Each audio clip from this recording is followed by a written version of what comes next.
পারুল আর রায়ানের অ্যাকাউন্টে 25 লক্ষ টাকা পাঠিয়েছে, কিন্তু কে পাঠিয়েছে তা কেউ জানে না।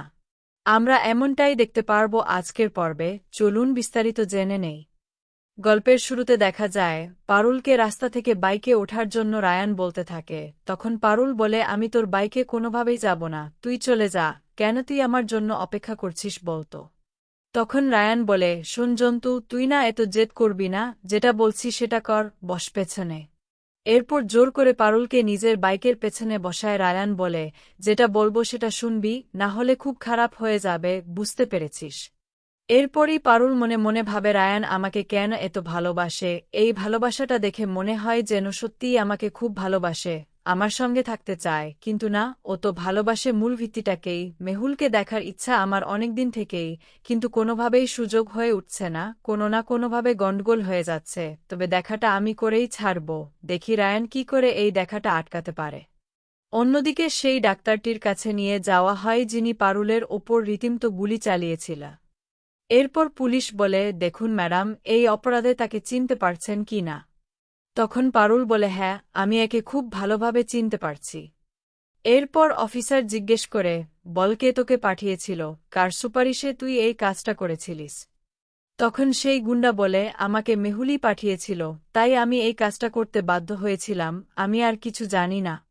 তখনই রায়ান বলে, একেই জন্ম দিয়েছি, পুরো বিষয়টা খুলে বল, না হলে তোর কপালে অশেষ দুঃখ আছে। পুলিশ ছেড়ে দিলেও আমি কিন্তু তোকে ছেড়ে কথা বলবো না। এরপরেই গুন্ডা বলে, তারা ডার্ক ওয়েবে কাজ করে, তারা কারোর নামদাম কিছুই জানে না, আর এই সাইট থেকে কাউকে ট্রিট করা যায় না, সেটা সম্ভব নয়। তখনই রায়ান বলে, সর্বনাশ, এই ওয়েবসাইট থেকে তো কিছুই জানা যাবে না, তাহলে কি হবে? পারুলকে কে বা কারা মারতে চেয়েছিল? আমরা কি কোনোভাবেই জানতে পারব না? না না, কিছু একটা ব্যবস্থা করতেই হবে। এরপর রায়ান ভাবতে থাকে, এখন অপরাধীরা অপরাধ করতে করতে এমন একটা কালো জগৎ বানিয়েছে যে মানুষ রীতিমতো তাদের কাজ পর্যন্ত পৌঁছাতে পারছে না, কিন্তু একটা ব্যবস্থা তো করতেই হবে। এইভাবে অপরাধীরা খালি দুনিয়াতে ঘুরে বেড়াবে, এটা তো হতে পারে না। যারা আমার উপর গুলি চালিয়েছিল তারা ঠিকই জব্দ হবে। শেরকমি একটা ফোন দিয়ে আমাকে সবটা জানতে হবে। অফিসার সেই গুন্ডাটাকে আরও বেশি করে চাপ দিতে থাকে, কিন্তু গুন্ডা বারবার একই কথাই বলে যে সে কিছুই জানে না, কারণ তাকে যেটা বলা হয়েছিল সে শুধু সেটাই করেছে। এরপর বাবুল বলে, স্যার, তাহলে কি অপরাধীরা এভাবেই পার পেয়ে যাবে? আমরা কোনোভাবেই কিছু জানতে পারব না। অফিসার বলে, না না, কে বলেছে পার পেয়ে যাবে? চিন্তা করবেন না, আমরা ঠিকই একটা ব্যবস্থা করব, অপরাধীদের আমরা ধরবই, আর তার জন্য যা যা করতে হয় সবটাই আমরা করব। চেয়ারম্যান স্যারও সেই একই কথা বলেন। এদিকে শিরিন আর সংযুক্তা দুজনেই আলাদা আলাদাভাবে কথা বলতে থাকে আর বলে, অপরাজিত ধরা পড়ে গেছে, এবার কি হবে? এখন তো আমাদেরও সমস্ত কুকীর্তি সামনে চলে আসবে। তাহলে আমরা ধরা পড়ে যাব। সংযুক্তা বলে, এত তাড়াতাড়ি ধরা পড়লে চলবে না, একটা ব্যবস্থা আমাদের করতেই হবে। এর মধ্যেই ওএনওয়াই কোম্পানির সিইও ফোন করে সংযুক্তাকে বলে, সংযুক্তা, তুমি তো আগে আমাকে বলনি এই পারুল মেয়েটা ঠিক কী রকম ডেঞ্জারাস, এ তো রীতিমতো আমার চাকরি খেয়ে নেবে। প্রথমে এত টাকার প্রোডাক্ট লঞ্চ, তারপরেই সুপারি কিলারকে দেওয়ার জন্য এত টাকা দিলাম, আর এখন যদি ধরা পড়ে যাওয়ার চান্স থাকে, তাহলে তো সব মাঠে মারা যাবে, আমি কি করব বলতো? সংযুক্তা বলে, তুমি তো অলরেডি খবর পেয়ে গেছো শুটার ধরা পড়ে গেছে, এবার যদি আমাদের নাম নেয়, বিশেষ করে তোমার নাম, কারণ আমি তো ডাইরেক্ট কোনো কিছুর সঙ্গে জড়িত নেই, তুমি বুঝতে পারছো তো কি হতে চলেছে। এরপরেই ওএনওয়াই কোম্পানির সিইও বলে, না, কিছু একটা করতে হবে, কোনো প্ল্যান আছে তোমার কাছে? সংযুক্তা বলে, একটা প্ল্যান আছে, ওদের বন্ধুকে ওদেরই ঘায়েল করতে হবে, তাহলেই সব থেকে স্মার্ট হবে। শোনো, আমি তোমাকে বলে দিচ্ছি। এরপর সংযুক্তা ঠিক বলে দেয় কি করতে হবে। এর মধ্যেই দেখা যায় মোল্লা রেডি হয়ে বেরোতে যাচ্ছে, মল থেকে একটা গিফট কিনেছে রাজ্যকে দেওয়ার জন্য, আর সেটা দেখেই টগর ভীষণ রিয়াক্ট করতে শুরু করে দেয় আর বলে, তুমি আবার বিয়ের জন্য সব কিনে নিয়ে যাচ্ছ?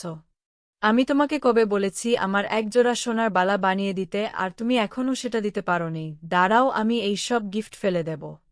যেমন দাদা তেমনি ভাই, দুজনেই একেবারে বিটিদের নিয়ে নীলা করতে ব্যস্ত থাকে। তার মধ্যে মোল্লা ঠাকুরকে চুপ করতে বলে, টগর কিছু করতে চায় না, সেই জন্যই পারুল ছুটে আসে আর ঠাস করে এক চড় মেরে দেয় আর বলে, খবরদার, কি বলছিস? তোকে যদি জ্বর না মারি তাহলে তুই শান্ত হতে পারিস না। এই যে একটা চোর খালি, এবার শান্ত হয়ে যাবি। কেন এই বাড়াবাড়িগুলো করিস বলতো? টগর বলে, আমি কি আমার স্বামীকে কিছু বলতে পারবো না, সেখানেও বাধা দিচ্ছ?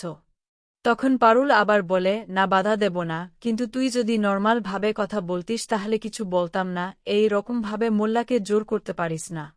কথাটা ভালো করে মাথায় রাখবি, মোল্লার যোগ্য হয়ে দেখা, তারপর এই সব করবি। এরপর টগর আর কিছু বলতে পারে না। এরপরেই পারুল, মোল্লা আর রায়ান তিনজন মিলে অফিসের উদ্দেশ্যে রওনা দেয়। এরপরেই চেয়ারম্যান সবাইকে নিয়ে একটা মিটিং করবে বলে ঠিক করে। কিন্তু অফিসে যাওয়ার আগে পারুল আর রায়ানের ফোনে 25 লক্ষ টাকা ঢুকে যায় ব্যাংক অ্যাকাউন্টে, আর সেই মেসেজ দেখে দুজনেই একেবারে অবাক হয়ে যায়। রাজান বলে, এত টাকা কে পাঠালো? ব্যাংক থেকে পাঠানো হয়েছে, কে পাঠালো? পারুল বলে, মেসেজটা তো আমাকেও পাঠিয়েছে। এই 25 লক্ষ টাকা দেখে টগর মনে মনে ভাবে, মোল্লার কপালটা কি ফালতু। এতে সবারই 25 লক্ষ টাকা করে ঢুকে গেছে, আর মোল্লার অ্যাকাউন্টে কিছুই ঢোকেনি। এর মধ্যে পারুল বলে, তুই কোথায় আছিস বল, আমাকে তো ব্যাংকে যেতে হবে স্টেটমেন্ট জোগাড় করার জন্য, কিন্তু এখন মিটিং আছে, এখন অন্তত যাক, তারপর দেখছি। এর মধ্যেই অফিসের মিটিং শুরু হয়। চেয়ারম্যান স্যার একটা খাবারের প্রোডাক্ট নুডলস লঞ্চ করবে বলে ঠিক করে, কিন্তু পারুল সেখানে অনেক যুক্তি দিয়ে বোঝাতে থাকে যে এই প্রোডাক্ট লঞ্চ করলে আমরা খুব একটা লাভের মুখ দেখব না, কারণ অলরেডি এই প্রোডাক্ট বাজারে আছে, আর ওই ওয়াই কোম্পানি একসঙ্গে অনেক প্রোডাকশন করছে। ঠিক সেই মুহূর্তে বোর্ড অফ ডিরেক্টরসের একজনের কাছে ফোন আসে, আর সেই লোকটা ভুলভাবে বোঝায় যে আপনাদের কোম্পানিতে পারুল আর রায়ান রীতিমতো সবকিছু ভুলভাবে করছে, আর ওরা ওয়াই কোম্পানির সঙ্গে যুক্ত। এই ভুল বোঝানো বোর্ডের সদস্যরা একেবারে অবাক হয়ে যায়, আর পারুল আর রায়ানকে দোষারোপ করতে থাকে। তখন রায়ান বলে, আমরা কখনো কোনো অন্যায় করিনি। সর্ষের মধ্যে ভূত অবশ্যই আছে, কিন্তু সেটা আলাদা বিষয়। আমরা কোনো অন্যায় করিনি। এরপর পারুল নিজের ফোনে থাকা মেসেজটা দেখিয়ে বলে, এই দেখুন, অন্য একটা অ্যাকাউন্ট থেকে আমাদের ফোনে টাকা পাঠানো হয়েছে, কে পাঠিয়েছে আর কেন পাঠিয়েছে সেটা আমরা আজ ব্যাংকে গিয়ে জানতে চাইছিলাম, কিন্তু তার আগেই সবকিছু হয়ে গেল। আজকে এই পর্যন্তই, আগামী পর্বে কি ঘটবে জানতে চোখ রাখুন আমাদের চ্যানেলে। আপডেট পেতে চ্যানেলটি সাবস্ক্রাইব ও বেল আইকনে ক্লিক করে রাখুন।